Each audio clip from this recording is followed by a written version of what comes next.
नमस्कार फ्रेंड्स, तो हम आ चुके हैं एक और नई क्लास लेकर जिसमें हम कर रहे थे पिछली क्लास में राष्ट्रपति से संबंधित टॉपिक को कवर। तो उसी टॉपिक को आज आगे और बढ़ाएंगे और उससे संबंधित प्रश्नों को सॉल्व करेंगे। पिछली क्लास में हमने राष्ट्रपति से संबंधित जो आर्टिकल्स थे, अनुच्छेद थे, उनको पढ़ा था और उनसे संबंधित जो इम्पोर्टेंट कॉन्सेप्ट थे उनको हमने अच्छे से पढ़ लिया था।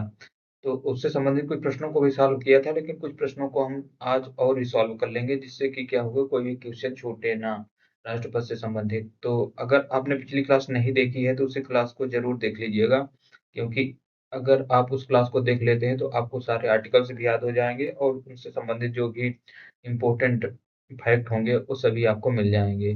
तो आइए आज को हम प्रश्नों को सॉल्व करना प्रारंभ करते हैं। तो पहला क्वेश्चन है कि भारत के राष्ट्रपति की शपथ कौन दिलाता है? तो जो भारत के राष्ट्रपति हैं, उनको शपथ दिलाने की जो ज़िम्मेदारी होती है, वो होती है सुप्रीम कोर्ट के मुख्य न्यायाधीश। जो सुप्रीम कोर्ट के मुख्य न्यायाधीश होते हैं, वो राष्ट्रपति को शपथ दिलाते हैं। अगर किसी कारणवश मुख्य न्यायाधीश अनुपस्थित होते हैं, तो उनकी अनुपस्थिति में जो सुप्रीम कोर्ट के वरिष्ठ जज होंगे, वो राष्ट्रपति को शपथ दिलाएँगे। नेक्स्ट क्वेश्चन आ जाता है कि किस अनुच्छेद में राष्ट्रपति की शक्तियों का वर्णन है? जो आर्टिकल नंबर 53 है, इसमें कल हमने बताया था कि आर्टिकल नंबर 53 में ये कहा गया है कि संघ की जितनी भी कार्यपालिका शक्तियाँ होंगी, वो सब राष्ट्रपति में निहित होंगी। और राष्ट्रपति क्या करेंगे, इनको करने के लिए इनके पास मंत्रिपरिषद होगी और उसकी सहायता से क्या करेंगे, अपने कार्यों को संपादित करेंगे। तो जो इनकी कार्यकारी शक्तियों का वर्णन है, विधायी शक्तियों का वर्णन है, वो सब किसमें है? वो है 53 अनुच्छेद में। नेक्स्ट आ जाता है कि राष्ट्रपति कौन-सी आपात स्थितियाँ घोषित कर सकते हैं? राष्ट्रपति के पास 3 तरह की आपातकालीन स्थितियाँ घोषित कर सकते हैं। एक तो है राष्ट्रीय आपातकाल, जिसका वर्णन किसमें है? आर्टिकल नंबर 352 के अंतर्गत। 352 में राष्ट्रीय आपातकाल की घोषणा की जा सकती है। दूसरा है एक राज्य आपातकाल। राज्य आपातकाल से तात्पर्य है राष्ट्रपति शासन से। अगर किसी भी राज्य में संवैधानिक तंत्र विफल हो जाता है, तो उस दौरान क्या-क्या है, राष्ट्रपति शासन लागू किया जा सकता है। इसका वर्णन है 356 में और एक है 360 के अंतर्गत 360 में, जिसमें क्या है, वित्तीय आपातकाल। अगर किसी कारणवश देश में वित्त की समस्या उत्पन्न हो जाती है, उस दौरान वित्तीय आपातकाल को लागू किया जा सकता है। तो ये आर्टिकल्स इम्पोर्टेंट है, आप याद रखिएगा। नेक्स्ट आता है, किस आर्टिकल में राष्ट्रपति को अध्यादेश जारी करने का अधिकार है? तो राष्ट्रपति को अध्यादेश जारी करने का जो अधिकार है, वो है 123। 123 के तहत अगर सदन उस समय कार्यवाही नहीं चल रही है, तो राष्ट्रपति किसी भी कानून को लिए बनाने के लिए अध्यादेश जारी कर सकते हैं, जबकि राज्यपाल अगर किसी अध्यादेश को जारी करते हैं, वो आर्टिकल है 213। नेक्स्ट नेक्स्ट क्वेश्चन आता है कि राष्ट्रपति की अनुपस्थित में संसद कौन भंग कर सकता है? अगर राष्ट्रपति अनुपस्थित होंगे, उस समय राष्ट्रपति का जो कार्यभार है तो कौन संभालेंगे? उपराष्ट्रपति। जब उपराष्ट्रपति कार्यभार संभालेंगे तो वही क्या करेंगे? संसद को भंग करेंगे। नेक्स्ट आता है कि क्या राष्ट्रपति अपनी निर्णय स्वतंत्र रूप से ले सकते हैं? नहीं, राष्ट्रपति कोई भी निर्णय अपना स्वतंत्र रूप से नहीं लेते। राष्ट्रपति वो निर्णय लेते हैं जो उनको मंत्रिपरिषद, जो प्रधानमंत्री के नेतृत्व में कार्य करती है, वो सलाह देती है। उसी के सलाह पर राष्ट्रपति कार्य करते हैं, ना कि अपने स्वतंत्र रूप से कार्य करते हैं। राष्ट्रपति का शपथ ग्रहण कहाँ होता है? तो राष्ट्रपति का जो शपथ ग्रहण आयोजित किया जाता है, वो होता है राष्ट्रपति भवन में। नेक्स्ट आया, भारत के संविधान में राष्ट्रपति पद का उल्लेख कहाँ है? राष्ट्रपति पद का अगर उल्लेख की बात की जाए तो वो 52 में उल्लेखित है, लेकिन राष्ट्रपति से संबंधित जितने भी प्रावधानों का उल्लेख है, वो है 52 से 62 तक और 63 में फिर आ जाता है उपराष्ट्रपति का पद। नेक्स्ट आते हैं अगली स्लाइड में कि राष्ट्रपति द्वारा कौन से वित्त विधेयकों पर हस्ताक्षर किए जा सकते हैं? तो राष्ट्रपति जो भी वित्त विधेयक संसद के द्वारा पारित किए जाएँगे, उन सभी पर हस्ताक्षर कौन करेंगे? राष्ट्रपति करेंगे। नेक्स्ट आया, राष्ट्रपति की कौन-सी भूमिकाएँ हैं? तो राष्ट्रपति मुख्यतः 2 भूमिकाएँ निभाते हैं। एक तो उनकी प्रशासनिक भूमिका है और एक सांकेतिक है, जो राष्ट्र के सांकेतिक प्रमुख के रूप में कार्य करते हैं। अगला आ जाता है कि राष्ट्रपति भारत के किस राज्य के प्रमुख नहीं हैं? तो भारत के जो सभी राज्य हैं, उनके प्रमुख कौन होते हैं? राष्ट्रपति होते हैं। वो अपने जो राज्यपाल होते हैं, उनको अपने एक प्रतिनिधि के रूप में नियुक्त करते हैं, जो कि राष्ट्रपति का प्रतिनिधित्व करते हैं। नेक्स्ट आ जाता है कि राष्ट्रपति कब तक अपने पद पर बने रह सकते हैं? तो राष्ट्रपति को कार्यकाल हमने पढ़ा था अनुच्छेद 56 के अंतर्गत। अनुच्छेद 56 में था कि राष्ट्रपति का कार्यकाल जो है वो 5 वर्ष तक होगा, या वो उनके इस्तीफा दे देते हैं उससे पहले तो उनका कार्यकाल समाप्त हो सकता है। आते हैं अगले स्लाइड की ओर। कौन राष्ट्रपति पद के लिए उम्मीदवार बना सकता है? तो राष्ट्रपति को जो उम्मीदवार बनने की योग्यता है, उसमें उसे राज्य का नागरिक होना चाहिए, उन्हें 35 वर्ष की उम्र होनी चाहिए और संसद का लोकसभा का सदस्य चुने जाने की योग्यता होनी चाहिए। यही योग्यता क्या थी राष्ट्रपति बनने के लिए हमने पढ़ी है, जो कि योग्यता का वर्णन किसमें है? आर्टिकल 58 के में मेंशन्ड है। नेक्स्ट आ जाता है कि राष्ट्रपति के हाथों में कौन-सा तंत्र होता है? राष्ट्रपति जो होते हैं सशस्त्र बलों की कमान क्या होती है? उनके हाथों में होती है। राष्ट्र सशस्त्र बलों के चीफ कमांडर होते हैं कौन? राष्ट्रपति। नेक्स्ट है राष्ट्रपति की भूमिका किस तरह से महत्वपूर्ण है? तो राष्ट्रपति की भूमिका को अगर देखा जाए तो सांकेतिक और निर्णयात्मक दोनों ही तरह से उनकी जो भूमिका है वो काफ़ी महत्वपूर्ण होती है। नेक्स्ट क्वेश्चन है कि राष्ट्रपति और प्रधानमंत्री में मुख्य अंतर क्या है? तो राष्ट्रपति जो होते हैं वो देश के एक सांकेतिक प्रमुख होते हैं, जबकि प्रधानमंत्री क्या है? वास्तविक और कार्यकारी प्रमुख होते हैं। आते हैं अगले क्वेश्चन की ओर। राष्ट्रपति के लिए कौन सी संवैधानिक योग्यता आवश्यक है? राष्ट्रपति के लिए संवैधानिक योग्यता में देखा जाए तो उनको भारत का नागरिक होना चाहिए। सबसे पहली बात यह है, आयु 35 वर्ष पूर्ण होनी चाहिए। तो ये प्रमुख संवैधानिक योग्यता उनकी है। इसके अलावा उनको लोकसभा का सदस्य चुने जाने की योग्यता हो, किसी लाभ के पद पर नहीं होना चाहिए। ये अन्य योग्यताएं भी राष्ट्रपति के लिए आवश्यक होती हैं। राष्ट्रपति के कार्यकाल में सबसे लंबे समय तक कौन रहा है? तो सबसे लंबा राष्ट्रपति का जो कार्यकाल है वो भारत के प्रथम राष्ट्रपति डॉक्टर राजेंद्र प्रसाद का है, जो लगातार दो बार राष्ट्रपति चुने जाते हैं और 10 वर्ष से ज्यादा का कार्यकाल उनका रहा है। नेक्स्ट आता है कि भारत के राष्ट्रपति का पद क्यों आवश्यक है? तो भारत में राष्ट्रपति का पद इसलिए आवश्यक है क्योंकि देश में एकता और अखंडता को बनाए रखने के लिए क्या है? महत्वपूर्ण है। नेक्स्ट क्वेश्चन है कि भारत के राष्ट्रपति का चुनाव कितने वर्ष में होता है? इसको तो हम बहुत बार पढ़ लिए कि राष्ट्रपति का जो कार्यकाल है वो 5 वर्ष का होगा, जो 5 वर्ष बाद कार्यकाल पूर्ण होने वाला होगा, उससे पहले ही क्या है? चुनाव करवा लिए जाएँगे। नेक्स्ट आता है कि राष्ट्रपति किस तरह से संसद के सत्र को समाप्त कर सकते हैं? तो राष्ट्रपति संसद के सत्र को समाप्त करने के लिए क्या करेंगे? सत्रावसान की घोषणा कर देंगे, इसके जिसको प्रोरोगेशन के माध्यम से कर सकते हैं। नेक्स्ट आता है कि भारत के राष्ट्रपति का वेतन पर कर लगता है या नहीं? तो जो राष्ट्रपति को वेतन मिलता है, जो कि वर्तमान में लगभग 5 लाख के आस-पास उन्हें वेतन मिलता हो, तो उस पर टैक्स नहीं लगता है। नेक्स्ट आता है कि राष्ट्रपति किस प्रकार के विधेयकों पर वीटो का प्रयोग नहीं कर सकते हैं? तो वीटो का प्रयोग जो होता है साधारण विधेयक पर हो सकता है और वित्त विधेयकों पर हो सकता है, लेकिन कभी भी धन विधेयक जो होते हैं, धन विधेयक पर वीटो का प्रयोग नहीं किया जाता। ऐसा इसलिए क्योंकि जब भी कोई धन विधेयक प्रस्तुत करना होता है सदन में, तो उससे पहले ही क्या होता है? राष्ट्रपति की अनुमति ली जाती है। उसमें तो पहले ही अनुमति ले ली जाती है, इसलिए धन विधेयक पर क्या है? कोई वीटो प्रयोग नहीं किया जा सकता है। नेक्स्ट है कि राष्ट्रपति को अनुच्छेद 74 के तहत किसकी सलाह लेनी पड़ती है? तो अनुच्छेद 74 में जो है ये मेंशन्ड है कि राष्ट्रपति के लिए एक मंत्रिपरिषद होगी, जिसकी सलाह पर राष्ट्रपति क्या करेंगे? प्रमुख संघीय कार्यप्रणाली को संपादित करेंगे। नेक्स्ट आ जाता है कि राष्ट्रपति की नियुक्ति के लिए कौन-कौन वोट देते हैं? तो राष्ट्रपति का जो निर्वाचक मंडल है, उसके लिए हमने कल ही बताया था कि संसद के जो दोनों सदन के लोकसभा और राज्यसभा के निर्वाचित सदस्य होंगे, साथ में विधानसभाओं के निर्वाचित सदस्य होंगे। ये सभी क्या करेंगे? राष्ट्रपति के लिए वोट करेंगे। और इसके साथ एक चीज़ और बताई थी कि दिल्ली और पांडिचेरी जो केंद्र शासित प्रदेश हैं, उनकी विधानसभाओं के सदस्य भी राष्ट्रपति के चुनाव में भाग लेंगे। नेक्स्ट आता है कि किस राष्ट्रपति का कार्यकाल 5 महीने का था? तो मात्र 5 महीने का कार्यकाल किस राष्ट्रपति का था? तो वो थे फ़खरुद्दीन अली अहमद।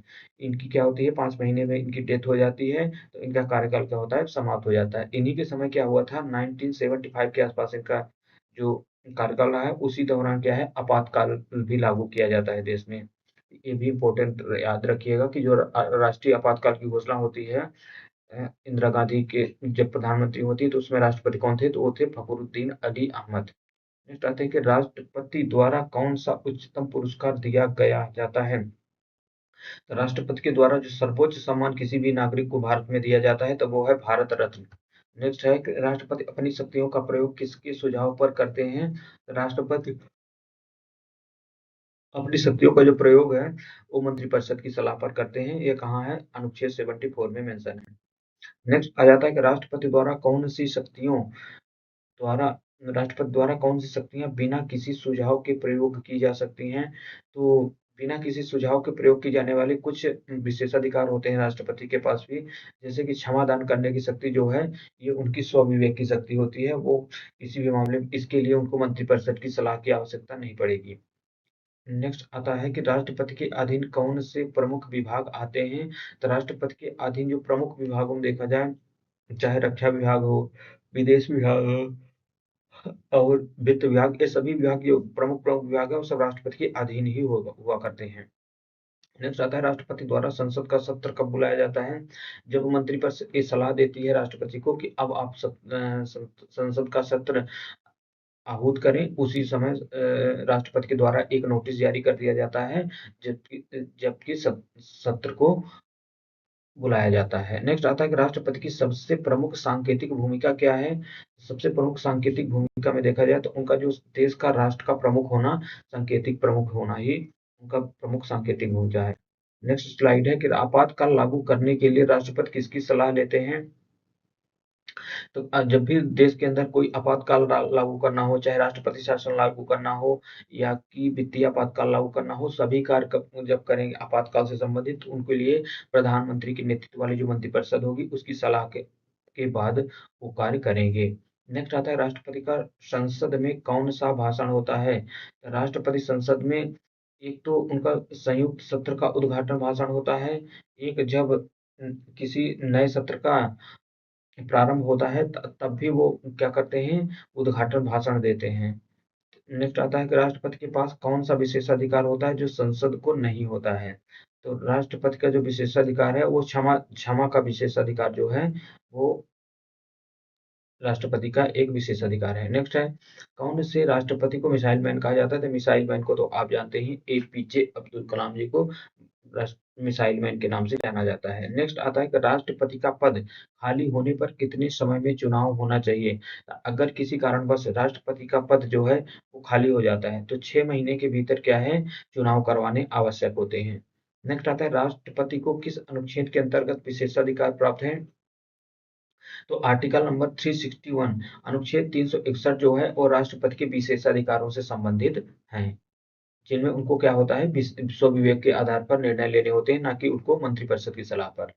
राष्ट्रपति के वेतन में वृद्धि कौन कर सकता है? तो अगर राष्ट्रपति के वेतन में वृद्धि करनी है, इसके लिए संसद क्या करेगी? यह प्रस्ताव पारित करके राष्ट्रपति के वेतन में वृद्धि की जा सकती है।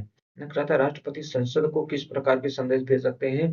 कोई भी विधायी कार्यों से संबंधित संदेश है तो उसे राष्ट्रपति संसद को भेज सकते हैं। आते हैं अगली स्लाइड में कि राष्ट्रपति को संसद के किस प्रकार के विधेयकों पर सिफारिश करनी होती है? तो राष्ट्रपति को संसद के किस प्रकार के विधेयकों पर सिफारिश करनी होती है? तो वो जो धन विधेयक है, इसमें राष्ट्रपति को संसद के विधेयकों पर सिफारिश करनी होती है। नेक्स्ट है किस राष्ट्रपति का कार्यकाल सबसे लंबा रहा है? तो इसको हम पहले भी कर चुके हैं। डॉक्टर राजेंद्र प्रसाद जो लगातार 2 बार राष्ट्रपति रहे हैं, 10 साल से ज्यादा का उनका कार्यकाल रहा है। नेक्स्ट आता है कि किस अनुच्छेद के तहत राष्ट्रपति की सहायता के लिए मंत्रिपरिषद है? ये आर्टिकल नंबर 74 है कि राष्ट्रपति को सहायता करने के लिए, सलाह देने के लिए एक मंत्रिपरिषद होगी। नेक्स्ट आता है कि भारत के राष्ट्रपति किस संस्था के सलाहकार होते हैं? तो भारत के राष्ट्रपति जो हैं केंद्र सरकार के एक सलाहकार के रूप में होते हैं। आ जाते हैं अगले स्लाइड में। राष्ट्रपति का सबसे महत्वपूर्ण न्यायिक कर्तव्य क्या है? तो न्यायिक कार्य के अंतर्गत देखा जाए तो उनको जो किसी भी व्यक्ति को चाहे संघ सरकार के खिलाफ हो या कोर्ट ऑफ मार्शल के द्वारा दी गई सजा हो, उसको जो माफ करने से संबंधित, क्षमा करने से संबंधित न्यायिक कार्य है, वो उनका सबसे प्रमुख न्यायिक कर्तव्य आता है। नेक्स्ट है राष्ट्रपति किसके प्रमुख होते हैं? राष्ट्रपति जो होते हैं भारत संघ के एक प्रमुख होते हैं। भार भारतीय संघ के राष्ट्राध्यक्ष होते हैं। नेक्स्ट है राष्ट्रपति किस प्रकार से सर्वोच्च न्यायालय और उच्च न्यायालय के न्यायाधीशों की नियुक्ति करते हैं? तो राष्ट्रपति को अगर सर्वोच्च न्यायालय या उच्च न्यायालय के न्यायाधीशों की नियुक्ति करनी है तो वो क्या करते हैं, मुख्य न्यायाधीश जो सुप्रीम कोर्ट के मुख्य न्यायाधीश होते हैं उनकी सलाह लेते हैं, और उच्च न्यायालय में कर रहे हैं तो वहाँ के मुख्य न्यायाधीश से भी वो सलाह करेंगे। नेक्स्ट है राष्ट्रपति के कार्यों की आलोचना कौन नहीं कर सकता? तो जो संसद के सदस्य होते हैं, सांसद होते हैं, वो राष्ट्रपति के कार्यों की कभी भी आलोचना नहीं कर सकते हैं। आते हैं अगली स्लाइड में कि राष्ट्रपति द्वारा राज्यसभा में कितने सदस्यों को मनोनीत किया जाता है? तो जो नॉमिनेटेड मेंबर होते हैं जिनको कला, खेल-कूद और कुल मिलाकर 4-5 क्षेत्रों से उनको क्या किया जाता है, मनोनीत किया जाता है। जैसे कि सचिन तेंदुलकर को मनोनीत किया गया था, वो खेल के क्षेत्र से थे। ऐसे ही अनेक कलाकारों को क्या होता है, राज्यसभा में मनोनीत करके उन्हें प्रतिनिधि के रूप में नियुक्त किया जाता है। तो इसमें से राष्ट्रपति को 12 सदस्य मनोनीत कर सकते हैं राज्यसभा में। नेक्स्ट है, राष्ट्रपति किस आधार पर कानून को वापस भेज सकते हैं? राष्ट्रपति किसी आधार पर कानून को वापस भेजने के लिए, पुनर्विचार के लिए वापस भेज सकते हैं। राष्ट्रपति भवन का पुराना नाम क्या था? तो जो राष्ट्रपति आज वर्तमान में जिसे राष्ट्रपति भवन के नाम से जाना था, उसे पहले वायसराय हाउस के नाम से जाना जाता था। राष्ट्रपति किसके प्रति जवाबदेह होते हैं? राष्ट्रपति संविधान के प्रति क्या हैं? जवाबदेह हैं। नेक्स्ट आ जाता है कि राष्ट्रपति के कार्यक्षेत्र में कौन-कौन से आयोग आते हैं? प्रमुख आयोग में देखा जाए, चाहे विधि आयोग है, वित्त आयोग है, ये सभी जो आयोग होते हैं और भी आयोग जो भी हैं, वो सभी क्या है, राष्ट्रपति के अधीन ही कार्य करते हैं। ये सभी आयोग क्या करेंगे, जो भी इनका एक कार्य होगा तो वर्ष के अंत में एक रिपोर्ट क्या करेंगे, राष्ट्रपति को सौंपेंगे। नेक्स्ट है कि भारत में राष्ट्रपति के पास कौन से विशेषाधिकार नहीं है? तो विधानसभा को भंग करने का जो अधिकार, विशेषाधिकार है, वो राष्ट्रपति के पास नहीं है। विधानसभा को भंग करने का अधिकार किसके पास होगा? तो वो होगा राज्यपाल के पास। नेक्स्ट आता है कि राष्ट्रपति के वीटो अधिकार में कौन-कौन से वीटो हैं? तो इनके पास 3 तरह के वीटो प्राप्त हैं भारत में। एक तो है पूर्ण वीटो, किसी भी जो अधिनियम पारित किया गया है, उसे क्या है, पूर्णतः रोक देना। एक तो है जेबी वीटो, जिसमें क्या करना कि जेबी वीटो का मतलब होता है ना तो मना करना और ना ही उसमें हस्ताक्षर करना। ये तो जेबी वीटो होता है। और एक है पुनर्विचार वीटो। पुनर्विचार वीटो में तो जिसमें वापस कर देना कि आप इसे विचार करिए दोबारा से और पुनः से इस प्रस्ताव को पारित करिए। तो इस तरह के 3 प्रकार के वीटो राष्ट्रपति को प्राप्त होते हैं। नेक्स्ट आ जाता है कि राष्ट्रपति के निर्वाचन के लिए कितने प्रकार के मतों की गणना होती है? तो राष्ट्रपति के निर्वाचन के लिए कितने प्रकार के मतों की गणना होती है? कितने प्रकार की मतों की गणना होती है? तो ये क्वेश्चन थोड़ा-सा गलत लग रहा है, इसको स्किप कर देते हैं। अगला आ जाता है कि राष्ट्रपति का नामांकन पत्र कौन जमा कर सकता है? राष्ट्रपति का नामांकन जमा कर सकते हैं किसी संसद या विधानसभा के सदस्य द्वारा समर्थित किया जाना चाहिए। नेक्स्ट है कि राष्ट्रपति द्वारा धारा 352 का प्रयोग कब किया जाता है? तो धारा 52 का प्रयोग तब होता है जब राष्ट्रीय आपातकाल देश में लागू करना होता है तब। राष्ट्रपति के लिए कितनी बार राष्ट्रपति भवन में स्वागत होता है? पद राष्ट्रपति के लिए कितनी बार राष्ट्रपति भवन में स्वागत होता है? क्वेश्चन थोड़ा-सा गलत है। राष्ट्रपति का जो शपथ ग्रहण होता है, उसे पद ग्रहण समारोह के नाम से जाना जाता है। नेक्स्ट आता है किस वर्ष राष्ट्रपति भवन का निर्माण हुआ था? राष्ट्रपति भवन का जो निर्माण का समय है, वो 1931 में लॉर्ड इरविन के कार्यकाल में हुआ था, जिसके जो निर्माणकर्ता थे, उनका नाम है लुटियंस। लुटियंस के द्वारा क्या किया था, राष्ट्रपति भवन का निर्माण किया गया। तो दोस्तों, आज की क्वेश्चन श्रृंखला यहीं समाप्त हो जाती है। तो हमने राष्ट्रपति से संबंधित जितने भी इम्पोर्टेंट क्वेश्चन थे, उन सभी को सॉल्व कर लिए हैं और उम्मीद करते हैं कि आपका ये जो चैप्टर है, वो अच्छे तरीके से कवर हो गया है।